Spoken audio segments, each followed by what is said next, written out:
pitches today. Swing and a miss, and he struck him out on 3 pitches. Good morning, good afternoon, and good night. He blew it right by him. Is swung on and Baseball fans, welcome back to Baseball Extra. Buckle up, because what we witnessed between the Arizona Diamondbacks and the San Francisco Giants wasn't just a game. It was a roller coaster of emotions, incredible pitching, and a playoff race heating up to a fever pitch. From a potential no-hitter to nail-biting extra innings, this one had everything. Get ready to break down every unforgettable moment. What's up, everyone? And thanks for tuning into Baseball Extra. We're diving deep into an absolute marathon of a game, a crucial matchup in the National League. The Arizona Diamondbacks, our focus today, have been absolutely red hot. They've strung together 4 consecutive victories and a stunning 13 wins in their last 19 outings. As their star, Corbin Carroll, perfectly summed it up. We're right there. And he's not wrong. The Diamondbacks' playoff race is intensifying, with them sitting a mere game and a half out of a coveted wild card spot. This game against the Giants wasn't just another regular season contest.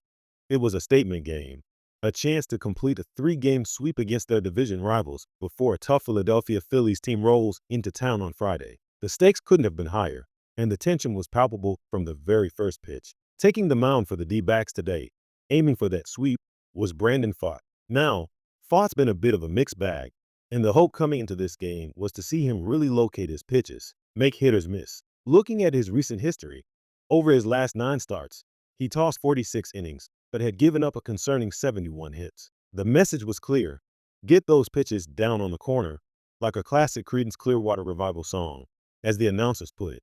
And Pfaadt, to his credit, heard the call. We saw an immediate impact. Remember that first batter? Swing and a miss. He struck him out on just 3 pitches. Good morning, good afternoon, and good night. He absolutely blew it right past him. Another swing and a foul, followed by another strikeout, and he calmly worked around a 2-out walk. He picked up a pair of strikeouts in that opening frame, setting a dominant tone as we headed to the bottom of the first. This was the kind of start the D-backs needed, a pitcher showing confidence and command right out of the gate, hinting at the Giants' no-hitter bid that would unfold for much of the game. But across the diamond, for the San Francisco Giants, stood a living legend, Justin Verlander. The future Hall of Famer has been enjoying an absolutely excellent second half of the season. His overall numbers coming into this game were impressive. An ERA just under 4 at 3.94, with a 3-10 record that, as many would argue, could easily be flipped to 10-3 given his outstanding performances. He's been incredibly hot, and his career numbers here at Chase Field, a 3-1 record with a 2.66 ERA, speak volumes. This wasn't just any pitcher. This was Verlander bringing his A game. The early innings became a classic pitching duel. Corbin Carroll, who had been on a tear with base hits in each of his last 3 at-bats, popped one up to the second baseman, who called off his teammate to make the easy catch. Verlander efficiently navigated the bottom of the first, securing 3 easy pop-ups for a textbook 1-2-3 inning. This early back and forth between Verlander versus Pfaadt immediately grabbed our attention. Back to the top of the second, and Brandon Pfaadt continued to shine. We saw him face Eldridge, one of the youngest players in the major leagues at just 20 years old, born in 2004. Think about that. Verlander made his major league debut in 2005. The generational gap on display was incredible. Pfaadt, with a 2-2 count, delivered a swing and a miss, striking Eldridge out with a fastball right at the top of the zone. That's 3 strikeouts for Pfaadt already, an incredibly encouraging sign. He then unveiled a nasty sweeper away, just outside the strike zone. That tantalizes hitters. He then dropped one right on the outside corner, just above the knees. A pitch that looks hittable, looks like a called strike. But then that late break takes it right away from the bat. Another weak ground ball to second, scooped up and thrown to first in time. That's a 1-2-3 top of the second, and Pfaadt now boasts 4 strikeouts through 2 innings. He was truly settling into a rhythm, keeping the Giants off balance. On the flip side, Verlander continued his masterclass. While he wasn't racking up huge strikeout numbers like Pfaadt, the D-backs weren't scoring him up at all. We saw a lot of foul balls, a lot of lazy pop-ups.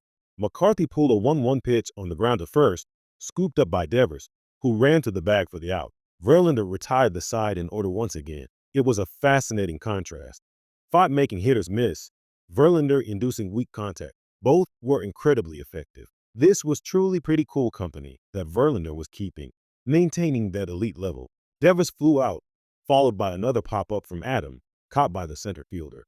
The D-backs hitters were definitely having a tough time against the veteran ace, underscoring the high-level pitching duel happening on the mound. Now, here's where things get really interesting, folks. We can't bury the lead here on Baseball Extra. The Diamondbacks were not just throwing a no-hitter today. They had an incredible streak going. In fact, the Giants had now gone a staggering 10 innings without a base hit, dating all the way back to the third inning of last night's game. 10 innings of no-hit ball from the Diamondbacks pitching staff, and Brandon Pfaadt was carrying that torch, not having given up a hit through 4 and 2/3 innings today. This was truly remarkable. Chapman swung and grounded it to third. Alexander had it through the first in time, and Pfaadt had now retired 10 in a row. This was the second time in his career Brandon Pfaadt had not allowed a hit through 5 innings. The other time, back in August of 2023 against the Padres at Petco Park, where he went 6 and 1/3 innings without giving up a hit, a career high. The air in the stadium was electric. Everyone was wondering, could this be a Giants no-hitter bid against the D-backs? In the bottom of the fourth, the D-backs offense finally showed a flicker of life. Perdomo, who had been hitting safely in each of his last 7 at-bats, ripped a rifle shot into right field for a leadoff base hit, finally breaking the no-hit streak for the D-backs. Then, with 1 out, a base on balls, and then a hard-hit ball to center field from Moreno, going back. Drew Gilbert made an incredible running catch, just as Corbin Carroll was almost all the way to second. Carroll had to scramble back to first, while Perdomo tagged at second and advanced to third. That was the kind of play that makes you think Gilbert could play center field every day. A truly highlight reel defensive gem. First and third, 2 outs. The D-backs had done a great job with runners in scoring position this series. Verlander, though, showed his veteran savvy. He threw a high fastball to Corbin Carroll, who swung and missed for strike 3, number 29 for Carroll, one shy of a 30-30 season. It was a demonstration of all the determination and toughness that Justin Verlander has built up over the years. He got through the inning, remaining perfect through 4 no-hit innings against the D-backs, with only 1 walk and 4 strikeouts, retiring the last 10 batters he faced. The Verlander versus Pfaadt battle was intense. Back to Brandon Pfaadt in the 5th.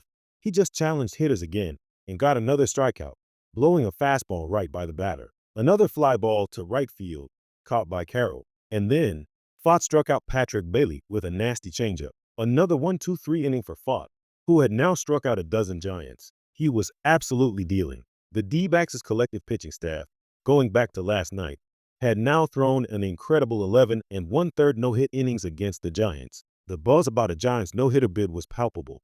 But baseball is a cruel game sometimes. In the top of the 6th, the Giants finally broke through. There was a line drive past the effort of the D-backs infielder into right field, and the Giants had their first base hit of the ballgame. Drew Gilbert, who had made that spectacular catch earlier, carried some momentum into his at-bat, lacing a ball into right field. Ramos then grounded it to third. Alexander had it, went to second for 1, then to first for the double play, a 5-4-3 double play, working around the horn. And just like that, the inning came to an end for the Giants. Still a scoreless game as we went to the bottom of the 6th. The scoreless stalemate continued.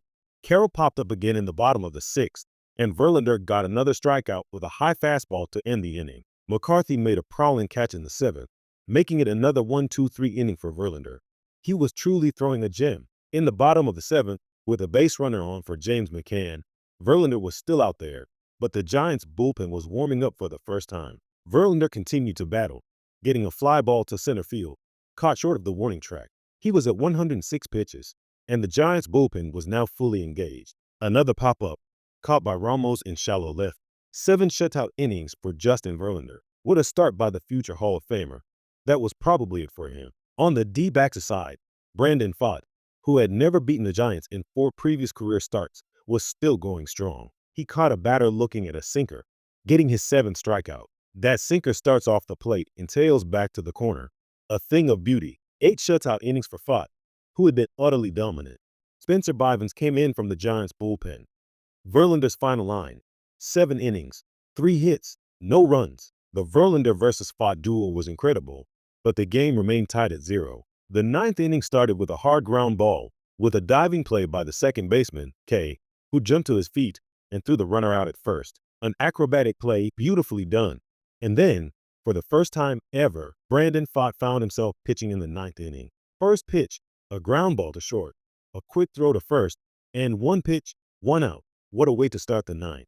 Gilbert then hit one up the middle, which the D-backs couldn't quite get, giving the Giants a runner at first. But a quick ground ball to second, knocked down by Mark, who flipped it to second for one, then to first for a double play. Redemption for Mark. We went to the bottom of the ninth, still tied at 0, and the D-backs, with the Diamondbacks playoff race on their minds, tried to walk it off and sweep the Giants. Walker had a good sinker, and we saw a breaking ball ripped into right field that ricocheted off the wall. Carroll, on his way to third, slid in with his 17th triple of the year. Bases loaded, with Alexander getting hit by a pitch. Adrian Del Castillo pinch hit, but struck out looking on a backdoor slider. Then Alec Thomas had a chance to be the hero, but a little chopper was fielded by Walker, who underhanded it to Devers, ending the inning. This was only the 5th time in the history of this ballpark that a game had gone to extra innings scoreless. Brandon Pfaadt was the primary reason, with 9 shutout innings, allowing only 1 hit. He wouldn't get the win, but what a performance. As we started the 10th, rookie left-hander Brandon Garcia came in for the D-backs. A fly ball to right, a tag up from third, and Devers moved the go-ahead run to third with 1 out.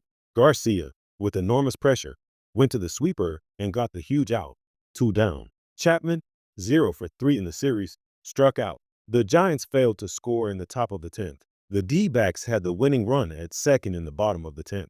Toa squared to bunt, a perfect bunt for a sacrifice, moving the runner to third. Once again, the D-backs had the winning run at third with 1 out, but Devers knocked down a ground ball, got the out. Perdomo then hit a ground ball to second, fielded calmly, thrown to first for the out. The Giants lived to see at least one more inning. In the 11th, a walk to Eldridge gave him his first big league walk. Runners at first and third, nobody out. Encarnacion came up, and on a 1-2 pitch, delivered a base hit. Chapman scored, and the Giants had scored the first run of the game. Encarnacion went down and dug out a tough slider, a good pitch, but he battled it. Patrick Bailey then blew one along the left field line, which fell, and Young-Hoo Lee, with excellent base running, made it to third before the throw. K then, like the first pitch, a liner to left center. 1 run scores. 2 runs score. Christian K with the hit of the game. The Giants were finally breaking it open, taking advantage of the speedy D-backs outfield playing shallow. Grant McCray then hit a high fly ball to left, caught by McCarthy, but Bailey tagged up and scored easily. It was 4-0 Giants.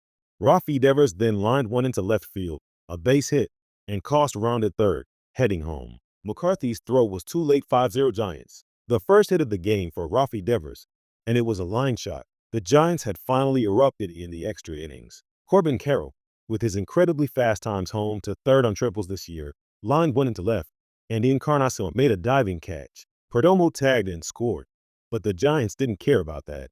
They cared that Encarnacion turned what looked like a base hit into an out. 2-2, a slider, a swing, and a miss. Strike 3. Alexander just headed back to the dugout.